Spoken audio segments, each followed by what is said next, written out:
Hello bachcho, let's see this question. This question says match the following, more than one choice may be present. यहाँ दो column है. First column में यहाँ कुछ species given है. ये स्पीसीज है HNO2, HCN, CO, NaOCl, N C2O4 2-. और सेकंड कॉलम में इनसे रिलेटेड कुछ उनके नेचर गिवन है और एक स्पीसीज से रिलेटेड एक से ज़्यादा क्वालिटीज हो सकती है. की concept for this question is key concept for this question is identify the nature of given species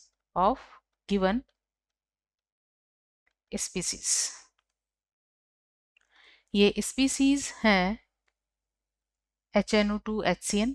तो फर्स्ट स्पीसीज है यहाँ पर HNO2 नाइट्रस एसिड. सो इसका नेचर आइडेंटिफाई करने के लिए हम इसका ऑक्सीडेशन नंबर कैलकुलेट करेंगे. ऑक्सीडेशन नंबर कैलकुलेट करने के लिए यहाँ सभी एटम्स के ऑक्सीडेशन नंबर का सम करेंगे जो 0 के इक्वल होगा क्योंकि ओवरऑल स्पीसीज न्यूट्रल है. हाइड्रोजन के लिए ऑक्सीडेशन नंबर +1 होता है. जनरली इन एसिड्स ये +1 होता है. नाइट्रोजन के लिए हमें निकालना है तो इसे हम x कंसिडर कर लेते हैं और ऑक्सीजन के लिए इसकी वैल्यू होती है -2. सो दो ऑक्सीजन एटम के लिए होगी 2 × -2 इज इक्वल 0. सो यहाँ से x वैल्यू हमें मिल जाती है +3. मतलब नाइट्रोजन या +3 ऑक्सीडेशन स्टेट में है.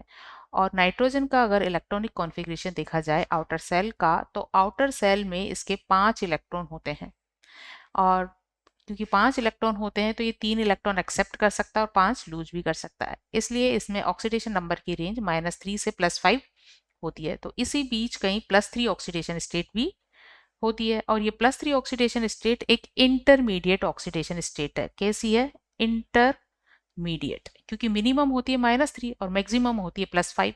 तो ये एक इंटरमीडिएट ऑक्सीडेशन स्टेट, एक इंटरमीडिएट ऑक्सीडेशन स्टेट या ऑक्सीडेशन नंबर है. इस कंडीशन में कंपाउंड ऑक्सीडाइज भी हो सकता है और रिड्यूस भी हो सकता है. इसलिए ये ऑक्सीडाइजिंग एजेंट और रिड्यूसिंग एजेंट दोनों की तरह बिहेव करता है. इसलिए ये क्या है? रिडक्टेंट भी है. This is reductant oxidant. इसके अलावा क्योंकि HNO2 आयनाइज हो सकता है, HNO2 आयनाइज हो सकता है H+NNO2- स्पीसीज में. तो इसलिए ये एक एसिड भी है. तो इसकी प्रॉपर्टीज हुई reductant, oxidant and acid. So these are the property of HNO2. HNO2 एक ऑक्सीडेंट है, एक रिडक्टेंट है और एक एसिड है. सेकेंड कंपाउंड है HCN साइनिक एसिड. इसके लिए भी हम कार्बन की ऑक्सीडेशन स्टेट को कैलकुलेट करेंगे. हाइड्रोजन के लिए +1, कार्बन के लिए हम x कंसिडर करेंगे और नाइट्रोजन के लिए ये वैल्यू होती है -3. इज इक्वल इनका सम 0 होगा. सो यहाँ से हमें x वैल्यू मिल जाती है +2. और यहाँ पर जो कार्बन होता है इसका इलेक्ट्रॉनिक कॉन्फ़िगरेशन होता है 2-4. आउटर सेल में 4 इलेक्ट्रॉन होते हैं तो इसमें रेंज होती है -4 to +4 ऑक्सीडेशन स्टेट ये शो कर सकता है. तो अगेन +2 क्या है? एक इंटरमीडिएट ऑक्सीडेशन स्टेट है. इंटरमीडिएट ऑक्सीडेशन स्टेट है और ये एक एसिड है क्योंकि HCN यहाँ आयनाइज हो जाता है और H+N CN- स्पीसीज प्रोवाइड करता है. ठीक है. तो ये एक साइनाइड आयन की फॉर्म में यहाँ प्रेजेंट होता है. अब ये साइनाइड आयन जो है एक कॉम्प्लेक्सिंग एजेंट भी है. कॉम्प्लेक्सिंग एजेंट ऐसी स्पीसीज होती है जिनके पास लॉन पेयर ऑफ इलेक्ट्रॉन मतलब non bonded electron pair present होता है, जिसे कि ये किसी मेटल एटम के एम्प्टी ऑर्बिटल में प्रोवाइड करके कोवेलेंट बॉन्ड बना लेते हैं। इस तरह से जो स्पीसीज बनती है उसको कॉम्प्लेक्स स्पीसीज कहा जाता है। और इस स्पीसीज को जब वाटर में डाला जाता है तो मेटल एटम या आयन और कॉम्प्लेक्सिंग रिएजेंट का सेपरेशन नहीं हो पाता है। तो Cn माइनस यहाँ एक कॉम्प्लेक्सिंग एजेंट है। एक कॉम्प्लेक्सिंग एजेंट है क्योंकि यह नाइट्रोजन और कार्बन दोनों पर ही लॉन पेयर इलेक्ट्रॉन्स प्रेजेंट होते हैं, या कार्बन पर भी लॉन पेयर होते हैं और नाइट्रोजन पर भी।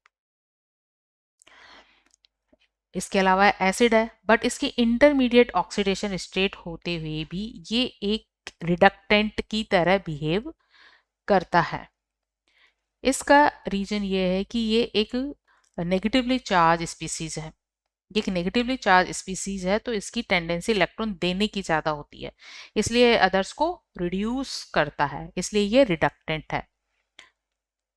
सो Cn माइनस एक रिडक्टेंट भी है, ये एक रिडक्टेंट भी है। तो यहाँ HCN से रिलेटेड प्रॉपर्टीज या इसके नेचर होंगे, ये एक रिडक्टेंट है, ये एक कॉम्प्लेक्सिंग एजेंट है और ये एक एसिड है। And the next species is CO। Carbon monoxide. Carbon monoxide में कार्बन की ऑक्सीडेशन स्टेट कैलकुलेट करते हैं। अगर इसे x कंसिडर कर रहे हैं तो ऑक्सीजन के लिए -2 is equal 0, then x is equal यहाँ 2। तब कार्बन +2 ऑक्सीडेशन स्टेट में है, और जैसा कि हम जानते हैं कि कार्बन का इलेक्ट्रॉनिक कॉन्फ़िगरेशन होता है 2 4। आउटर सेल में 4 इलेक्ट्रॉन है, इसलिए ये -4 से लेकर +4 ऑक्सीडेशन स्टेट शो करता है। तो अगेन कार्बन के लिए ऑक्सीडेशन नंबर 2 क्या है? एक इंटरमीडिएट ऑक्सीडेशन स्टेट है, एक इंटरमीडिएट ऑक्सीडेशन स्टेट है ये एक। तो इंटरमीडिएट ऑक्सीडेशन स्टेट है तो ये रिडक्टेंट एंड ऑक्सीडेंट दोनों की तरह बिहेव कर सकता है। और कैसी है? ये एक न्यूट्रल स्पीसीज है। CO कैसी है? एक न्यूट्रल स्पीसीज है। न्यूट्रल स्पीसीज है इसलिए ये ऑक्सीडेंट एंड रिडक्टेंट दोनों की तरह बिहेव करती है। ऑक्सीडेंट एंड रिडक्टेंट दोनों की तरह बिहेव करती है। इसके अलावा क्योंकि यहाँ कार्बन पर लोन पेयर ऑफ इलेक्ट्रॉन होते हैं, इस वजह से ये एक कॉम्प्लेक्सिंग एजेंट भी है। ये एक कॉम्प्लेक्सिंग एजेंट भी है। तो CO से रिलेटेड प्रॉपर्टीज होगी, ये क्या है? एक ऑक्सीडेंट है, एक रिडक्टेंट भी है और ये एक कॉम्प्लेक्सिंग एजेंट भी है। नेक्स्ट स्पीसीज है NaOCl।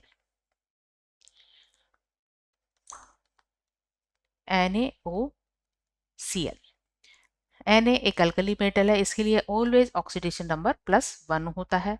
ऑक्सीजन के लिए होता है -2 और Cl के लिए हम x कंसिडर करेंगे, इन सब का सम 0 होगा। सो यहाँ से x वैल्यू हमें मिल जाती है +1, मतलब क्लोरीन यहाँ +1 ऑक्सीडेशन स्टेट में है। और क्लोरीन का आउटर सेल इलेक्ट्रॉनिक कॉन्फ़िगरेशन होता है, इसके आउटर सेल में होते हैं 7 इलेक्ट्रॉन, 2 8 7। तो आउटर सेल में 7 इलेक्ट्रॉन होते हैं, इसलिए इसके ऑक्सीडेशन की रेंज होती है -1 से +7। तो +1 अगेन क्या है? एक इंटरमीडिएट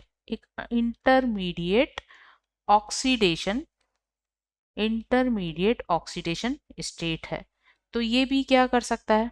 रिड्यूस भी हो सकता है, ऑक्सीडाइज भी हो सकता है। तो +1 क्योंकि बहुत हाई ऑक्सीडेशन स्टेट नहीं है, तो ये ऑक्सीडेंट एंड रिडक्टेंट दोनों की तरह बिहेव करता है। ये ऑक्सीडेंट एंड रिडक्टेंट दोनों की तरह एक्ट करेगा। सो NaCl is oxidant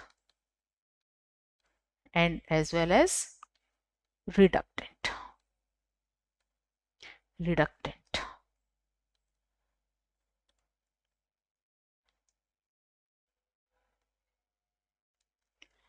NaOCl is oxidant as well as reductant. Next species is C2O4 2 minus. C2O4 2 minus, carbon के लिए ऑक्सीडेशन नंबर कैलकुलेट करेंगे तो अगर x है तो 2 कार्बन एटम के लिए 2x होगा और ऑक्सीजन के लिए वैल्यू होगी 4 into minus two is equal, इन पर ओवरऑल चार्ज है -2। सो यहाँ से x वैल्यू आ जाती है +3। इट मीन्स यहाँ कार्बन +3 ऑक्सीडेशन स्टेट में है और कार्बन का इलेक्ट्रॉनिक कॉन्फ़िगरेशन होता है 2,4 और इसके लिए जो ऑक्सीडेशन नंबर की रेंज होती है वो होती है -4 टू +4 होती है। तो +3 क्या है, एक इंटरमीडिएट ऑक्सीडेशन स्टेट है, इंटरमीडिएट ऑक्सीडेशन स्टेट है। तो ये ऑक्सीडाइज भी हो सकता है और रिड्यूस भी हो सकता है, लेकिन इस स्पीसीज पर क्या है, नेगेटिव चार्ज है। क्या इस पर नेगेटिव चार्ज है, इसलिए ये केवल रिडक्टेंट की तरह बिहेव करता है। किसकी तरह, रिडक्टेंट की तरह बिहेव करेगा और सेल्फ ऑक्सीडाइज हो जाएगा। ठीक है, तो ये रिडक्टेंट की तरह बिहेव करता है। अब ये बेस की तरह बिहेव करता है, मतलब बेस क्या, ये एक कॉन्जुगेट बेस है। क्या है ये, एक कॉन्जुगेट बेस, क्योंकि ये ऑक्जेलिक एसिड H2C2O4 से 2 H+ के रिमूवल से बना है, C2O4 2 माइनस, इसलिए ये एक कॉन्जुगेट बेस भी है। So C2O4 2 minus is a conjugate base। एक तो ये conjugate base है और साथ में है ये reductant। Hope it is understood it well. Best of luck.